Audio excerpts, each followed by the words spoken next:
Hello there, and in this video we'll get a very interesting, highly debatable, fun topic to talk about, and that's the question of, are teenage curfews good for their mental health? So we'll have fun with that one. Stay tuned.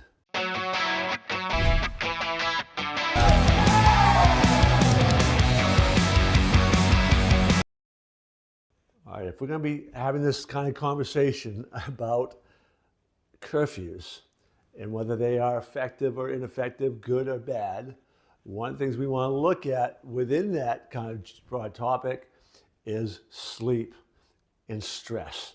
Helpful, harmful, what's the data? What about the socialization or social isolation and the stress or anxiety that may come from that? And then, is there a way to implement curfews that are better than other ways? And kind of general guidelines for parents. So all of those kind of topics that blend together, but we've got to address each of those, and we will in this video.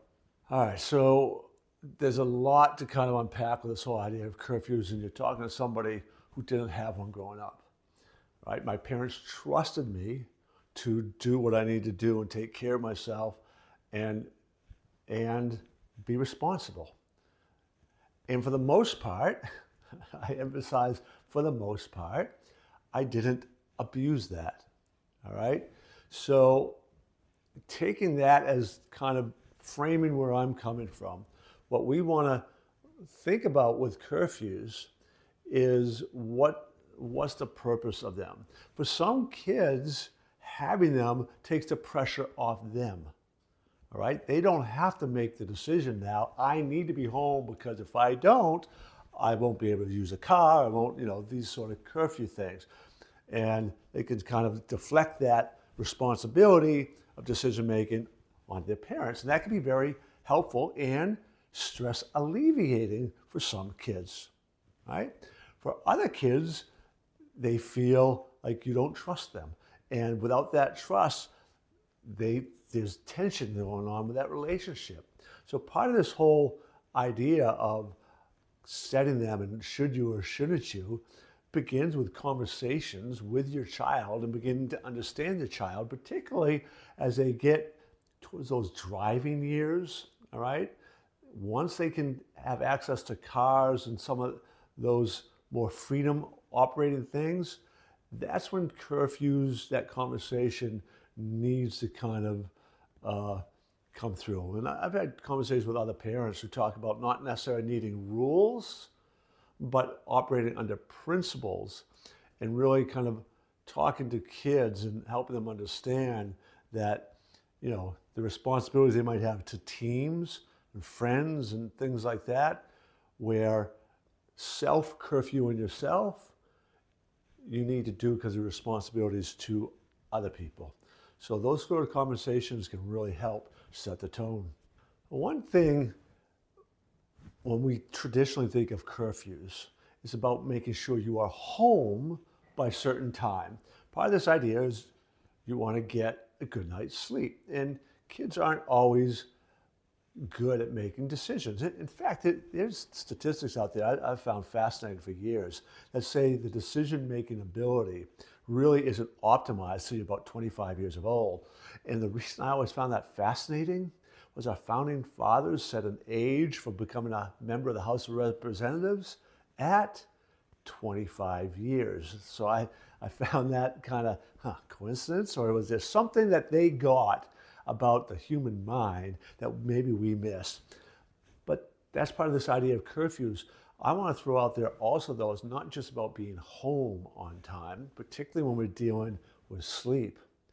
It's not socializing by a certain time, i.e. not online, chatting with friends, texting people, gaming, those sort of things.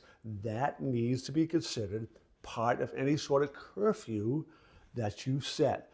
We need to rethink the idea of curfew going beyond just being out with your friends and coming home.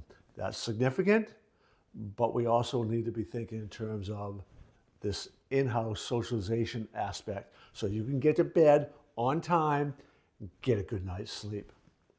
Well, curfews again for teenagers have the potential of being stress creating. As I already talked about briefly, for some teenagers, it can be stress relieving because they've taken the responsibility for making that decision off of them, and they feel much better about, oh, it's my way out. I can go home, right? I need to go home. For other teenagers, this fear of missing out, this idea of wanting to be involved and connected, can really cause anxiety if they are missing out because a bunch of friends went to do this and they couldn't because they had to be home much earlier than their peer group. So again, this comes with that family dynamics and family communication, learning levels of trust, understanding your child, all of these things in setting curfews. We also want to be thinking in terms about real clarity, being clear with them. If you extend that curfew, give them a little more leeway, and they don't live up to the expectations, the impact that does on trust and how vitally important trust is. Parents, we got to understand that's an incredibly important lesson, and you need to be prepared as a parent that your child is going to break that trust, right? Part of, not necessarily deliberately, but like I said earlier, they don't make good sound decisions. Sometimes they get caught up in the moment, don't think far enough ahead, and they make mistakes. And yes, lose the trust. You know, it's harder to earn it back. That's a lesson they need to understand. And that should all factor into this idea of curfews and how to set them, go about setting them, so you do not increase the level of stress and anxiety in your teenager. All right, so we got to set up a curfew. You decide that you need to have a curfew in some form.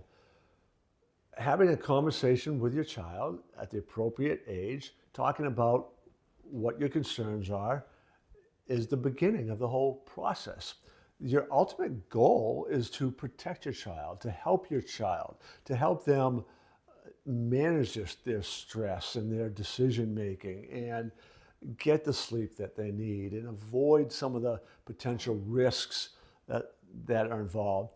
Knowing your child is part of this, understanding them, remembering for yourself some of the experiences that you had when you were their age. And yes, every generation is different, but when you can remember some of those problems and pitfalls, it can help you structure the time. Again, talking about from my own personal experience, I didn't have curfew. There were times I'd be up till 3 a.m, but there was nothing necessarily the next day, like if it was a Friday night on a Saturday, that was preventing me from sleeping in. So I got my sleep. There was nothing necessary about staying out later.